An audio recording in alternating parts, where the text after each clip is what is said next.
जिनके जीवन को ये बिल प्रभावित करने का काम करेगा, जिनके करियर प्रोग्रेशन को ये बिल रोकने का काम करेगा। असिस्टेंट कमांडर अजय मलिक 2012-13 में, आज से 14 साल पहले, इन्होंने यूपीएससी की परीक्षा पास करी। हरियाणा रोहतक के एक मोखरा के नाम के गांव से आने वाला ये नौजवान यूपीएससी की परीक्षा पास कर असिस्टेंट कमांडेंट की पोस्ट पर सीआरपीएफ में ज्वाइन इन्होंने किया। उसके बाद से लेकर आज तक इन 14 साल में इनका जीवन किसी शौर्य गाथा से कम नहीं है। 2013 में खाई के अंदर जब सीआरपीएफ की गाड़ी गिरी तो ये अंदर गए और 9 जानों को बचाने का काम किया और इनको प्रधानमंत्री जीवन रक्षा मेडल दिया गया। उसके बाद 2017 में जम्मू कश्मीर में जब ये तैनात थे, कोबरा बटालियन को लीड कर रहे थे, तो 3 हिजबुल मुजाहिदीन के आतंकवादियों को इन्होंने ढेर किया और इनको राष्ट्रपति पुलिस गैलेंट्री मेडल दिया गया। उसके बाद झारखंड में 1 करोड़ इनामी नक्सली को इन्होंने ढेर किया पिछले वर्ष, और इसी वर्ष सारंडा के जंगलों में अपनी टुकड़ी के नेतृत्व करते हुए, नक्सलियों का सामना करते हुए इन्होंने अपनी बहुत बड़ी कुर्बानी दी और इनका पैर उड़ गया, बम से उड़ गया और इनका पैर एम्पुटेट हो गया। आज ये नदन सीआरपीएफ के northern hospital, northern sector hospital Delhi में हैं। इन 14 साल में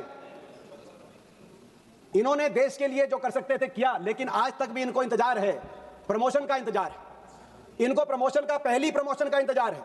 और ये अकेले ही नहीं है, राजस्थान से आने वाले चेतन चीता, जिन्होंने 9 गोलियां अपनी छाती पे सही लेकिन दुश्मन का मुकाबला करने में पीछे नहीं कदम उठाया।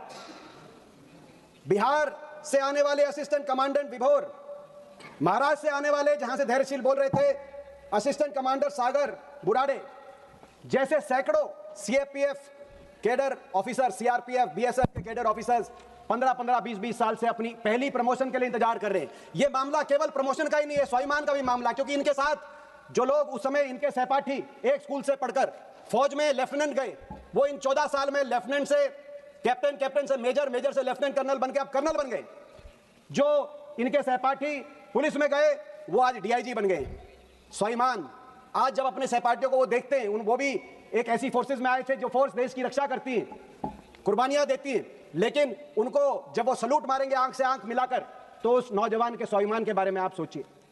ये केवल उस नौजवान के, और ये बताया जा रहा है कि आईपीएस बनाम सीएपीएफ ऑफिसर्स का मामला, सीएपीएफ कैडर ऑफिसर्स का भी मामला नहीं है, ये सीएपीएफ फोर्सेस का मामला। 13,000 ऑफिसर्स का तो है ही सीएपीएफ के, लेकिन जो 11 लाख की हमारी सीआरपीएफ, बीएसएफ, सीआईएसएफ, आईटीबीपी सारी फोर्सेस हैं, उनके भविष्य से जुड़ा हुआ मामला है। क्योंकि एक प्रमोशन होगी तो प्रमोशन का नीचे वाली 5 रैंकों को भी ऊपर खींचने का काम किया जाएगा। अगर असिस्टेंट कमांडेंट से डिप्टी कमांडेंट बनेगा, डिप्टी कमांडेंट से 2IC, 2IC से कमांडेंट, कमांडेंट से डीआईजी, आईजी बनेगा, तो असिस्टेंट कमांडेंट से ऊपर जाएगा तो नीचे आपके सिपाही से, कांस्टेबल से कांस्टेबल, हेड कांस्टेबल बनेगा, हेड कांस्टेबल से सब इंस्पेक्टर बनेगा, सब इंस्पेक्टर इंस्पेक्टर, और इंस्पेक्टर असिस्टेंट कमांडेंट बनेगा। कैरियर प्रोग्रेशन नीचे तक सारी, इसीलिए सारी फोर्सेस, केवल कैडर ऑफिसर्स ही नहीं, सारी फोर्सेस डिमोरलाइज हैं कि आप ये लेके आए हैं।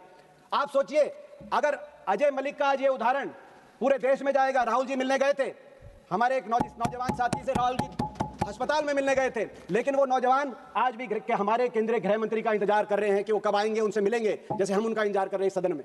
मैं आग्रह करता हूं कि गृह राज्य मंत्री जी से कि कम से कम आपको जाना चाहिए उनसे मिलके, उनसे दिल्ली के अस्पताल में सीआरपीएफ के, आप मिलिए, उनकी भावनाएं जानिए, आप दोबारा आ जाइए इस बिल के साथ, हम इंतजार करने को तैयार हैं। लेकिन आप उनको न्याय दिलाने तो दूर की बात है, उनसे मिलने का भी आपको समय नहीं मिल पा रहा है।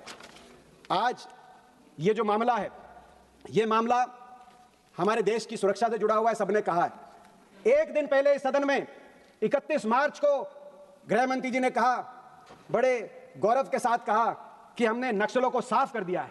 लेकिन मैं कहना चाहता हूं इस बिल के माध्यम से आपने हमारे सीएपीएफ के अफसरों के और जवानों के भविष्य की संभावनाओं को साफ करने का काम किया। एक ही दिन के बाद ये इनाम दिया आपने। मेरे भाई कह रहे थे धैर्यशील कि आज हनुमान जयंती है, हनुमान जी का जब जयंती है तो हम गांव में बोलते हैं जय हनुमान, जय बजरंग बली, तोड़ दुश्मन की नली। जिन्होंने दुश्मन की नली तोड़ी, हमारे सीएपीएफ के जवान अफसर, आज आप उनके भविष्य की नली तोड़ रहे हैं। आज आपने कहा कि इन जवानों ने और इन अफसरों ने 7.5 करोड़ पेड़ लगाए देश में, लेकिन आप उनके भविष्य की जड़ें काट रहे हैं। आप कह रहे हैं कि हमारी रक्षा करते हैं, लेकिन आप उनके भविष्य की रक्षा करने में हाथ पीछे हटा रहे हैं। लेकिन हमें कोई आश्चर्य नहीं है उस सरकार से क्या उम्मीद जिसने देश के 78 साल में पहली बार हमारी मिलिट्री को ही कच्चा कर दिया हो, अग्निवीर लाकर मिलिट्री को ही कच्चा आपने कर दिया, तो पैरामिलिट्री कहां आपसे न्याय की उम्मीद करेगी? सर, दुख की बात यह है, नक्सलों से, आतंकवादियों से लड़ने वाले हमारे सीएपीएफ के अधिकारी जवान, इनको कोर्ट में अपनी ही सरकार से लड़ना पड़ा और कोर्ट ने इनके पक्ष में फैसला दिया। सुप्रीम कोर्ट ने कहा कि ये सीएपीएफ अधिकारी ये ऑर्गेनाइज्ड ग्रुप ए सर्विस के हकदार हैं, OGAS, ये पहला इनको एक जीत मिली, और कहा कि सरकार तुरंत कैडर रिव्यू करे, सर्विस रूल बनाए, OGS मिलते ही इनकी कैरियर प्रोग्रेशन तय हो जाता है, इनकी प्रमोशन का पाथ तय हो जाता है। सुप्रीम कोर्ट ने इनके लिए हक में फैसला किया इसी साल और कहा कि 2 साल के अंदर IPS की जो डेपुटेशन होती है उस डेपुटेशन को सरकार फेज आउट करे, मगर सरकार ने रिव्यू पिटीशन लगा दी उस फैसले के खिलाफ।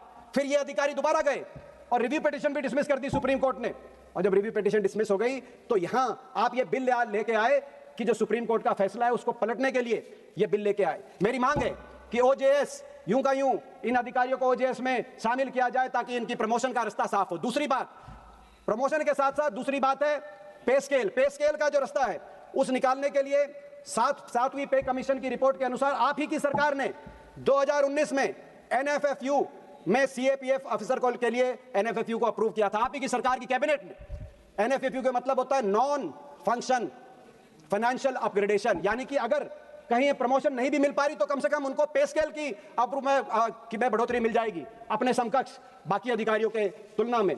लेकिन आज इस बिल के माध्यम से आप उसको भी निरस्त कर रहे हैं। हमारी दूसरी मांग ये है कि आप NFFU CAPF अधिकारियों को NFFU के लिए अप्रूव करिए, जो आप ही का फैसला है, जिसको आज निरस्त कर रहे हैं। आप सुप्रीम कोर्ट का फैसला भी कर रहे हैं, आपका भी फैसला कर रहे हैं, और ये कोर्ट का फैसला पहली बार आपने निरस्त नहीं किया है जब से आपकी सरकार है। दोबारा ये दूसरा बड़ा उदाहरण है, 2023 में दिल्ली के हाईकोर्ट में एक और फैसला आया था, जितने CAPF अफसर और जवान हैं इनके हक में, वो फैसला आया था ओल्ड पेंशन स्कीम को लेकर। आज आर्मी, एयरफोर्स, नेवी को ओल्ड पेंशन स्कीम मिल रही है। ये भी गए कोर्ट में कि हम भी कुर्बानी दे रहे हैं, हमें भी उनके तर्ज पे ओल्ड पेंशन स्कीम मिले, बाकी सबको आपने न्यू पेंशन स्कीम लागू कर रखी है देश में। और दिल्ली हाईकोर्ट ने कहा कि they are also armed forces of Union of India और इनको ओल्ड पेंशन स्कीम मिलनी चाहिए। दिल्ली हाईकोर्ट ने फैसला किया इनके हक में, मगर आप उस फैसले के खिलाफ भी चले गए सुप्रीम कोर्ट में।